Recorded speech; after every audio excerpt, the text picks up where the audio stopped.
Hello my dear students, welcome back to my channel. आज हम इस वीडियो में करेंगे determinants of demand. Determinants of demand जो है वो क्या कहते हैं कि भी अगर इन चीज़ों में चेंज आता है तो हमारी जो पूरा डिमांड है, पूरा डिमांड स्ट्रक्चर है वो चेंज हो जाता है। मतलब किसी एक चीज़ में, जैसे लगा लीजिए इनकम है, इनकम में चेंज आया किसी कंज्यूमर की, तो वो अपनी डिमांड करनी चेंज कर देगा। वो पहले मान लीजिए किसी ऐसे प्रोडक्ट की डिमांड करता है कि भी वो थोड़ा सा कम सस्टेनेबल है। इट मीन्स वो इन्फीरियर भी है बट थोड़ा अच्छी क्वालिटी का, मतलब इतनी अच्छी, बहुत ज़्यादा अच्छी क्वालिटी का नहीं है, वो नॉर्मल सी क्वालिटी का। अगर उसकी डिमांड इनकम में चेंज आता है तो वो क्या करेगा, वो सुपीरियर गुड्स खरीदना चाहेगा, वो अपनी डिमांड को बढ़ा देगा, अच्छे प्रोडक्ट्स की ओर जाएगा, और जो पहले यूज़ कर रहा था वो प्रोडक्ट्स उसके लिए इन्फीरियर हो जाएंगे। ठीक है, अब देखते हैं हम डिटर्मिनेंट्स ऑफ डिमांड होते क्या हैं। ये यहाँ से पढ़ेंगे हम। वीडियो में क्लियर हो रहा होगा आपको। When there is a change in these other things, the whole demand schedule or demand curve undergoes a change. In other words, these other things determine the position and level of demand curve. If these other things or the determinants of demand changes, the whole demand schedule or the demand curve will change.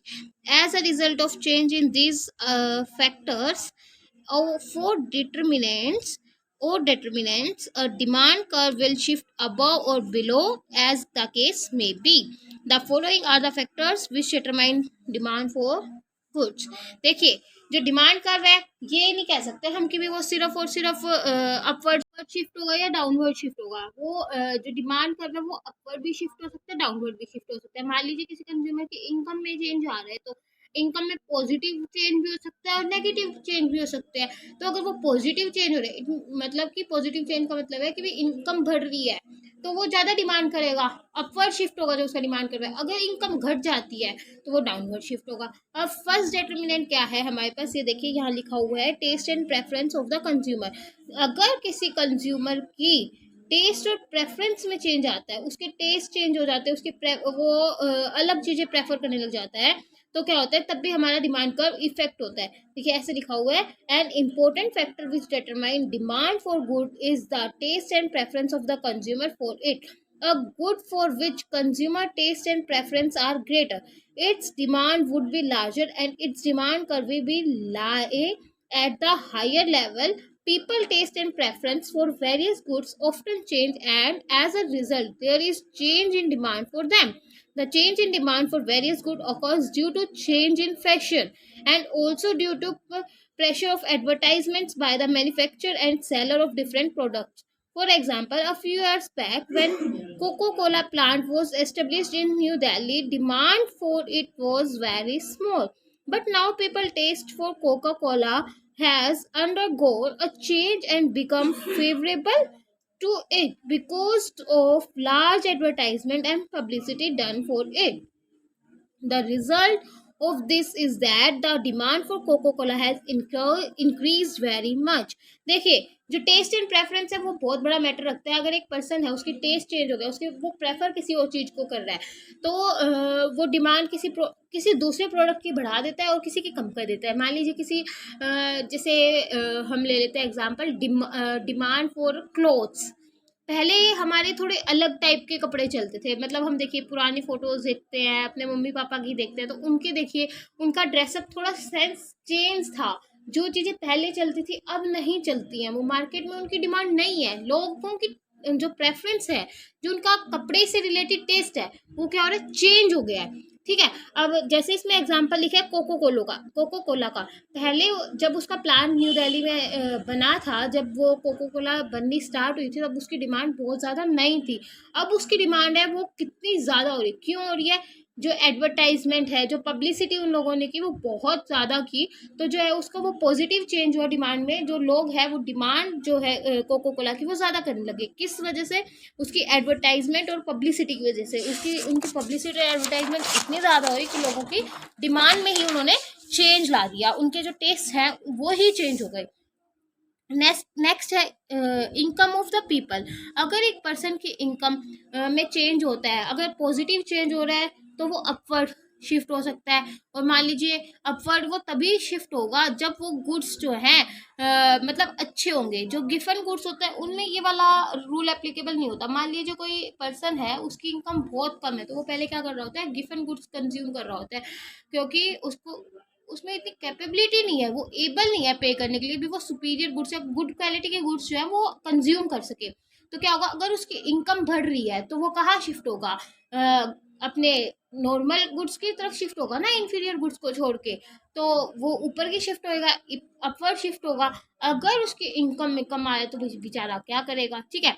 अब देखिए normal goods है, normal goods के case में भी यही होएगा कि भी कोई पर्सन है, वो नॉर्मल गुड्स कंज्यूम कर रहा है, उसकी इनकम में बढ़ोतरी हो जाती है, इंक्रीज हो जाती है इनकम। तो वो क्या करेगा, नॉर्मल गुड्स जो कंज्यूम कर रहा था पहले, उसको छोड़ के वो ये सोचेगा मैं और हाई क्वालिटी के और अच्छे गुड्स कंज्यूम कर सकूँ। इनकम में चेंज आया। अब देखिए दूसरी तरफ हो सकता है नेगेटिव चेंज। अगर किसी की इनकम कम हो गई तो हो सकता है वो थोड़े जो अच्छे से प्रोडक्ट यूज़ कर रहा था, थोड़ी ठीक ठाक क्वालिटी के, वो भी छोड़ के उसको क्या हो गया, इंफीरियर करने पड़ रहे हैं। अब देखो बुक में क्या लिखा है, the demand for good also depends upon income of the people. The greater the income of the people, the greater will be their demand for goods. In drawing a demand schedule, the demand curve for a good, we take income of the people as given as and constant. When as a result to rise income of the people, या increase in income of the people, the demand increase, the whole of the demand curve shifts upward and vice versa. मैंने बता दी ये बात आपको। the greater income means the greater purchasing power, therefore when income of the people increase they can afford to buy more। पूरा यही लिखा हुआ है, कुछ नहीं है, पूरा घुमा फिरा के सारी वही बात। अब आता है नेक्स्ट हमारा change in price of related goods. कोई गुड्स है सेम क्वालिटी का, सेम क्वांटिटी में, हमें कम रुपए में मिल रहा है, ठीक है। मैंने आपको कल पेन का एग्जांपल दिया था कि भी वही सेम पेन है, बस हमारी जो उसकी वो है कंपनी है, बस उसमें चेंज था उसमें, है ना। तो सेम मिल रहा है तो हम क्या करेंगे, जो हमारा मान लो 10 रुपए का पेन पड़ रहा है उसको छोड़ के हम 8 रुपए वाले पेन की डिमांड, उसकी 8 रुपए वाले पेन की डिमांड है वो बढ़ जाएगी, और जो हमारा 10 वाला था उसकी डिमांड कम हो जाएगी। ये किस वजह से चेंज हुआ, चेंज हुआ जब हमारे प्राइस में, किसके प्राइस में, जो रिलेटेड गुड्स है उनके प्राइसेस में। The demand for good is also affected by the price of other goods, especially those which are related to its substitute and complements. When we draw a demand schedule or a demand curve for goods, we take the price of related goods remaining constant. Therefore, when the price of related goods, substitute or complementary, change, the whole demand curve would change in its position. हम इसीलिए तो constant लेते हैं ना भाई, उसके अंदर change हो गया तो वो कॉम्प्लीमेंट्री और सब्स्टिट्यूट गुड्स में तो पूरा ही चेंज हो जाएगा, इसलिए हम उनको हमेशा कांस्टेंट लेते हैं। बता रहे हैं साथ साथ पे हम इन चीज़ों को कांस्टेंट लेते हैं, वो लेते भी हैं क्योंकि हमने डिमांड कर्व का जो वो पढ़ा था, लो ऑफ डिमांड, उसमें पढ़ा था ना हमने कि भाई इन सब चीज़ों को हम कांस्टेंट रखते हैं। नेक्स्ट आता था number of consumer in the market, कि भी कितने नंबर ऑफ कंज्यूमर्स है, इंक्रीज हो रहे हैं डिक्रीज हो रहा है, कंज्यूमर्स इंक्रीज डिक्रीज होएंगे तो फिर वही बात है, डिमांड इंक्रीज डिक्रीज होएगी। We have already explained that the market demand of good is obtained by adding up an individual demand of the present as well as prospective consumer or buyer of a good at various possible prices. The greater the number of consumer of a good, the greater the market demand for it. Now the question arises, on what factor the number of consumer of goods depends. If the consumer substitute one good for another, the number of consumer of that which has been substituted by the other will be declined, and the seller of a good succeed in finding out new market of his goods, and as a result the market for that goods increase in the number of consumer in growth is the growth in population। जैसे हमने ऊपर पढ़ा था कि भाई एक product के दाम कम हो गए, दूसरे के भाई कांस्टेंट है, तो जो कंज्यूमर है कम वाले की तरफ शिफ्ट हो गए, उनके क्या हो गए, इंक्रीज हो गए कंज्यूमर, और दूसरे के क्या हो गए, डिक्रीज हो गए। Change in propensity to consume, people people propensity to consume also affect the demand for them. The income of the people remaining constant, जो income है people की वो कह रहेगी remaining constant, if their propensity to consume rise, then out of given income they would spend a greater part of it, with the result that the demand of goods will increase. On the other hand, if propensity to save of the save of the people, that is propensity to consume decline, then the consumer would spend a smaller part of their income on the goods. With the result of demand, goods will decrease. अगर लोग जो पैसे खर्चने से ज़्यादा save करने लग जाते हैं, लोगों को थिंकिंग ये बन जाती है हमें पैसे सेव करने हैं, तो क्या करेंगे, वो डिमांड कम करेंगे, पैसा कम खर्च करेंगे। और अगर वो खर्चने की उनकी इच्छा बन जाती है भाई हम पैसा खर्च कर सकते हैं, तो हम पैसा खर्च करेंगे। सेविंग से उनका मतलब इतना ज़्यादा कोई नहीं होता, भाई जो आया उसको खर्च कर लो, मज़े करो, ऐसी वाली थिंकिंग होती है। तो फिर क्या होता है, वो डिमांड ज़्यादा करते हैं प्रोडक्ट की। Consumer expectations with regard to future price, future prices, मान लीजिए किसी को ऐसा लगता है फ्यूचर में इस प्रोडक्ट के प्राइजेस कम होने वाले हैं, तो वो उस प्रोडक्ट की डिमांड नहीं करते। और मान लीजिए हमें कभी ये लगता है भाई फ्यूचर में इस चीज़ के प्राइसेस बहुत ज़्यादा बढ़ने वाले हैं, तो हम क्या करते हैं, उसकी पहले ही डिमांड कर लेते हैं, लोग उसकी डिमांड पहले ही करने लग जाते हैं, पहले ही चीज़ को कंज्यूम कर लेते हैं। ठीक है, जैसे हम एग्जाम्पल ले सकते हैं, देखो गोल्ड, मान लीजिए किसी को गोल्ड लेना है, कि भाई उसकी बेटी की, उसकी बहन की किसी की शादी है, तो उसको गोल्ड परचेज करना है। ठीक है, शादी तो 4 महीने के बाद है, लेकिन उसको पता है फ्यूचर में गोल्ड के रेट जो है वो और भी ज़्यादा बढ़ने वाले। वो क्या करेगा, उसकी डिमांड पहले ही कर लेगा, वो पहले ही खरीद लेगा। और उसको ये लगेगा कि भाई फ्यूचर में तो कम होने वाले हैं गोल्ड के रेट, मैं तो बाद में ही खरीदूंगा, फिर पहले कोई उसकी डिमांड नहीं करता। Okay. देखिए, another factor of influence the demand for good is consume acceptation with regard to future prices of goods. If due to some reason consumer accept that in near future prices of goods would rises, then in the present they would demand greater quantity of goods, so that in future they should not have to higher prices, not to pay higher prices. Similarly, when consumer hope in the future they will have good income, then in the present they will spend greater part of their income, with the result that their present demand for good will increase. Income distribution आता है उसके बाद, last point हमारा ये income distribution. Distribution of income in a society also affect the demand for goods. If distribution of income is more equal, then the propensity to consume of the society as a whole will be relatively high, which means greater demand for goods. On the other hand, if the distribution of income is more unequal, then propensity to consume of the society will be relatively less, for the propensity to consume of the rich people is less than of the poor people। आई बात समझ में। अब आता है हमारे पास next topic, extension and contraction in demand. देखिए, मुझे लग रहा है आपको डिटर्मिनेंट्स में कोई प्रॉब्लम नहीं होगी, बहुत इजी सा टॉपिक है। कोई प्रॉब्लम आती है तो मुझे कमेंट सेक्शन में बता देना। आज सॉरी गाइस, मैंने जैसे आपको लास्ट वीडियो में बताया था कि भी हम सप्लाई का भी कर लेंगे आई थिंक सो, तो आज सप्लाई का नहीं हो पाएगा, डिमांड का ही टॉपिक मैं चाह रही हूँ यही कंप्लीट हो जाए, क्योंकि आज मैं बहुत थक गई हूँ। तो आज डिमांड वाला ही टॉपिक मैं कंप्लीट कराना चाहूँगी, तो ठीक है, ये कर लेते हैं, extension and contraction in demand. देखिए, the extension and contraction in demand are used when the quantity demanded rise और falls as a result of change in prices and we move along a given demand curve, and when the quantity demanded falls due to rise in prices, it's called contraction of demand।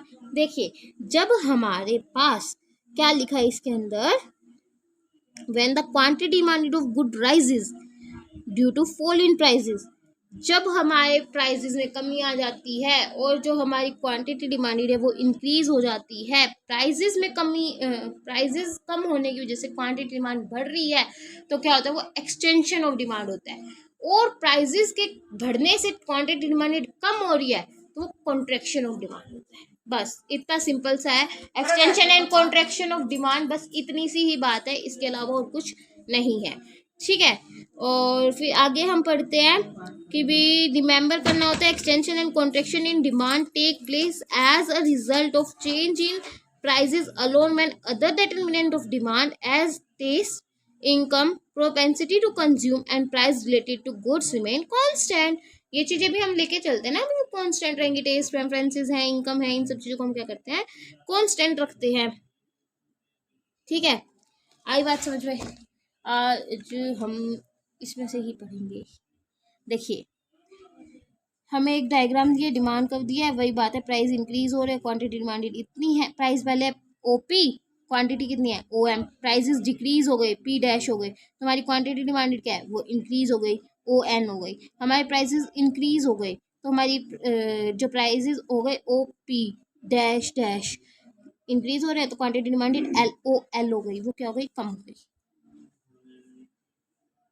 एक minute ठीक है। और इसको ही हम क्या बोलेंगे extension and contraction. कैसे बोलेंगे, अब देखिए जैसे हमारे प्राइजेस इंक्रीज हो रही है, प्राइजेस के इंक्रीज होने से हमारी क्वांटिटी डिमांडेड क्या हो रही है कम हो रही है, तो ये क्या हो गया प्राइजेस के इंक्रीज होने से हमारी क्वांटिटी डिमांडेड कम हो रही है, तो ये क्या है कॉन्ट्रेक्शन ऑफ डिमांड। अब प्राइजेस के कम होने से क्वांटिटी डिमांडेड बढ़ रही है, तो ये क्या है एक्सटेंशन ऑफ डिमांड। आई बात समझ में? आई थिंक आपको ये टॉपिक क्लियर हो गया होगा कि भी extension and contraction of demand क्या होता है, कैसे हमारे प्राइसेस बढ़ते हैं, कैसे हमारे प्राइसेस घटते हैं। कोई दिक्कत आ रही है कमेंट सेक्शन में बेझिझक बोल देना मैम ये टॉपिक समझ में नहीं आया, आपको मैम फिर से करा देगी ठीक है, तो घबराने की जरूरत नहीं होती, खुल के पूछ लिया करो कमेंट सेक्शन में। फेस टू फेस तो है ही नहीं चीज़, कमेंट सेक्शन में पता भी नहीं चलता किसने पूछा है, बता देंगे ठीक है। और पता भी चल जाए तो घबराहट नहीं होनी चाहिए मन के अंदर, हमें पूछ लेना चाहिए। अगर अब भी नहीं पूछोगे तो कब पूछोगे, फिर बाद में प्रॉब्लम्स आती हैं ठीक है। मान लीजिए अभी तो हम सोचते हैं नहीं यार क्या पूछेंगे, नहीं नहीं नहीं, कोई शाय टाइप के नेचर के होते हैं ना, भाई नहीं हम नहीं पूछेंगे कैसा लगेगा, भाई ये चीज़ नहीं आएगी। अब नहीं पूछोगे ना तो कभी नहीं पूछ पाओगे और फिर आगे जाके वो प्रॉब्लम देती है ठीक है, तो पूछ लेना बेझिझक। देखिए अब आता है फिर चेंज इन डिमांड, इंक्रीज और decrease in demand. Change in demand कैसे होता है, क्यों होता है, कब होता है, वो देखते हैं ठीक है। मान लीजिए हमारे किसी रीजन से डिमांड कर्व शिफ्ट हो जाते हैं, मान लीजिए इनकम जो है एक कंज्यूमर की वो क्या हो गई इंक्रीज हो गई ठीक है, तो उसका डिमांड कर्व क्या होगा राइटवर्ड शिफ्ट कर जाएगा। वो इस प्राइस पे P1 प्राइसेस पे ज़्यादा क्वांटिटी डिमांड करने लग जाएगा, P2 पे भी डिमांड कर रहे हैं, P3 पे भी, बस उसका डिमांड कब क्या होगा शिफ्ट हो जाता है। इन जो अगर इनकम में इंक्रीज हुई है इनकम तो क्या होगा उसका राइट वर्ड शिफ्ट कर जाएगा जो डिमांड कर रहा है। अगर डिक्रीज हो रही है तो क्या होगा लेफ्ट वर्ड शिफ्ट कर जाएगा, क्योंकि मान लीजिए किसी इंसान की इनकम ज़्यादा हो गई है तो वो क्या करता है उस प्रोडक्ट की डिमांड ज़्यादा करने लग जाता है। अगर किसी पर्सन की इनकम कम हो जाती है तो वो क्या करता है कम डिमांड करने लग जाता है। जब हमारी डिमांड ज़्यादा करने लग जाते हैं तो वो क्या होता है राइट वर्ड शिफ्ट हो जाता है, और जब हम डिमांड कम करने लग जाते हैं तो वो लेफ्ट वर्ड शिफ्ट हो जाता है। बस यही था increase in demand decrease in demand, why shift in demand कर एंड कि भाई हमने इसमें पढ़ा कि भी डिमांड जो है उसमें कैसे चेंजेस होते हैं कैसे क्या होता है ठीक है। डिमांड के बारे में आई थिंक सो हमारा सब कुछ हो गया। इस वीडियो में हमने डिटर्मिनेंट्स पढ़े कैसे चेंज होता है कि भी कंज्यूमर कब डिमांड ज़्यादा करने लगता है, वो मैंने थोड़ा सा बीच में डिवेल्प प्रेफरेंस का थ्योरी का भी इसमें इंक्लूड कर दिया था, भाई वो एक प्रोडक्ट की डिमांड कब करता है ठीक है। तो डिमांड के बारे में हमने पूरा पढ़ ही लिया कि भी कैसे वो डिमांड करता है कैसे वो डिमांड नहीं करता है एक प्रोडक्ट की, कब वो डिमांड करता है कब उसकी डिमांड में चेंज आता है, कब शिफ्ट हो सकता है डिमांड कब ठीक है। तो आपका डिमांड का जो टॉपिक है वो तो कंप्लीट हो ही गया ठीक है। सप्लाई का मैं आज नहीं करा पाऊँगी, सप्लाई का मैं आपको कल कराऊँगी ठीक है। तो सॉरी फिर डिमांड का हमारा टॉपिक कंप्लीट, हमने ये भी पढ़ लिया राइट वर्ड कब शिफ्ट होता है लेफ्ट वर्ड कब शिफ्ट होता है ठीक है। हमने डेटर्मिनेंट्स भी पढ़ लिए, डिमांड के डेटर्मिनेंट्स कौन कौन से हैं, और एक्सटेंशन एंड कॉन्ट्रेक्शन भी पढ़ लिया। अभी भी आपको कोई प्रॉब्लम आ रही है डिमांड में तो आप मुझे बेझिझक बताइए, मैं बार बार आपको बोलती हूँ कमेंट सेक्शन में बताएं।